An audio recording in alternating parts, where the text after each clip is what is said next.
Assalamualaikum warahmatullahi wabarakatuh. Apa kabar teman-teman? Balik lagi di Supreme Detector.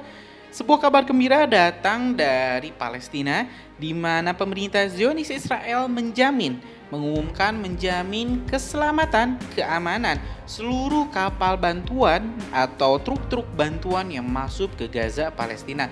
Hal ini teman-teman semua telah dirilis di salah satu artikel di FIFA.co yang berjudul Israel dan Hamas capai kesepakatan baru, izinkan seluruh pengiriman bantuan masuk Gaza.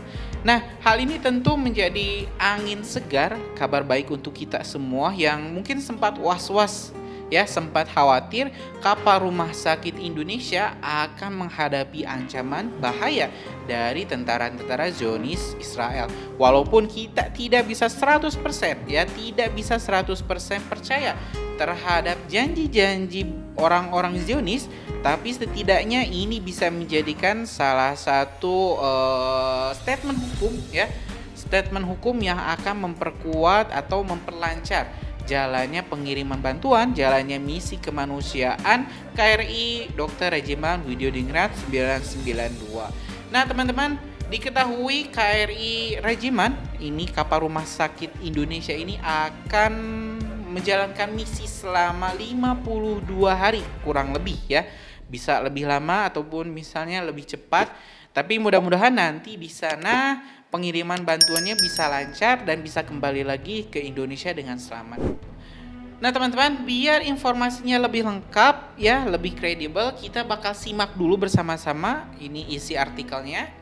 Dilansir dari fifa.co.id, Israel dan Hamas mencapai kesepakatan baru untuk mengizinkan pengiriman obat-obatan kepada para sandera di Gaza dan bantuan ke wilayah Palestina. Perjanjian ini telah disepakati setelah mediasi oleh Qatar dan Prancis pada Selasa 16 Januari 2024 dalam sebuah pernyataan kepada kantor berita resmi Qatar QNA. Doha mengumumkan kesepakatan antara Israel dan Hamas di mana obat-obatan dan bantuan kemanusiaan lainnya akan dikirimkan kepada warga sipil dan sandera Israel di Gaza. Kantor Perdana Menteri Israel Benjamin Netanyahu mengkonfirmasi kesepakatan tersebut.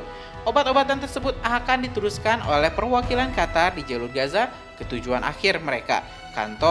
Kata kantor Netanyahu dikutip dari NDTV Rabu 17 Januari 2024. Obat-obatan tersebut ditujukan untuk 45 sandera menurut Kepresidenan Prancis yang mengatakan 83 orang pada awalnya diidentifikasi memerlukan pengobatan pada bulan November. Namun 38 orang telah dibebaskan atau terbunuh. Setelah obat-obatan tersebut tiba di sebuah rumah sakit di kota Rafah di perbatasan selatan Gaza, pada Rabu, obat-obatan tersebut akan diterima oleh Komite Palang Merah Internasional ICRC dan dibagi menjadi beberapa kelompok dan segera ditransfer ke para sandera. Pengiriman akan berlangsung selama 3 bulan dan dikoordinasikan oleh Pusat Krisis Kementerian Luar Negeri Palestina yang membeli obat-obatan tersebut dan mengirimkannya ke Doha pada Sabtu mendatang 20 Januari 2024 melalui kantong diplomatik, kata Direktur Pusat tersebut, Phile Laliot. Qatar yang menjadi tuan rumah kantor politik Hamas telah memimpin perundingan antara Israel dan kelompok Palestina setelah memediasi pecahnya perang di Gaza selama seminggu pada bulan November yang mencakup pembebasan sejumlah sandera Israel dan asing.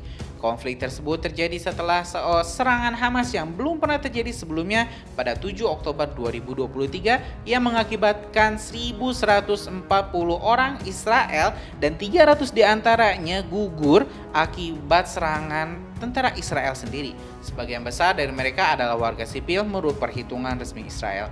Para anggota Hamas juga menyeret sekitar 250 sandera ke Gaza. 132 diantaranya menurut Israel masih berada di sana, termasuk sedikitnya 27 orang yang diyakini telah gugur.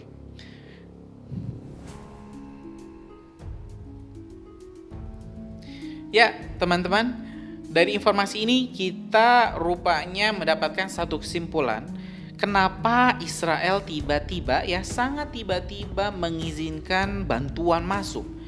Ternyata setelah saya teliti dan saya browsing, banyak sekali warga negara Israel yang sedang melakukan aksi boikot gedung parlemen Israel. Jadi rakyatnya sendiri melakukan demo besar-besaran lantaran masih ada 130 lebih sandera Israel yang masih ditahan oleh para pejuang Palestina di Gaza. Dan tentu pemerintah Israel pun semakin terdesak setelah kehilangan dukungan militer di Laut Merah ya dari USS Gerald Ford, juga kehilangan kendali atas perang.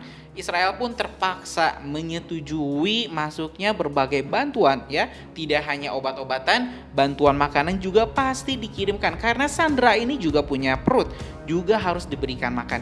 Jadi ini tentu teman-teman sebuah kabar baik di mana kapal Rumah Sakit Indonesia, pemerintah kita melihat sebuah kesempatan besar ya.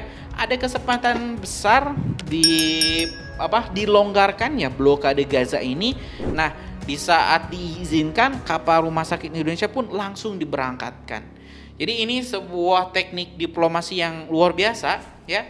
Kita tidak mengemis-mengemis, kapal rumah sakit ingin dijamin keselamatannya, dijamin keamanannya, tapi Israel sendiri yang malah menyebut bahwa semua bantuan ya akan dijamin keselamatannya. Tentu ini bukan tanpa alasan karena mereka pun terdesak.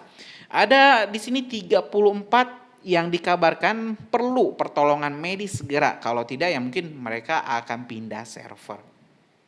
Nah teman-teman, selain itu kapal Rumah Sakit Indonesia juga direncanakan akan membuka rumah sakit lapangan ya di perbatasan Rafah. Jadi nanti kapal Rumah Sakit Indonesia selain mengirimkan bantuan obat-obatan, bahan makanan, logistik-logistik lainnya seperti pakaian, selimut dan lain-lain, ini kapal rumah sakit kita juga akan mendirikan rumah sakit lapangan yang insya Allah nanti akan turut membantu merawat korban-korban konflik Israel Gaza yang mungkin saat ini didata sudah hampir 24.000 gugur dan 60.000 ya, mungkin 80 atau 60.000 itu terluka.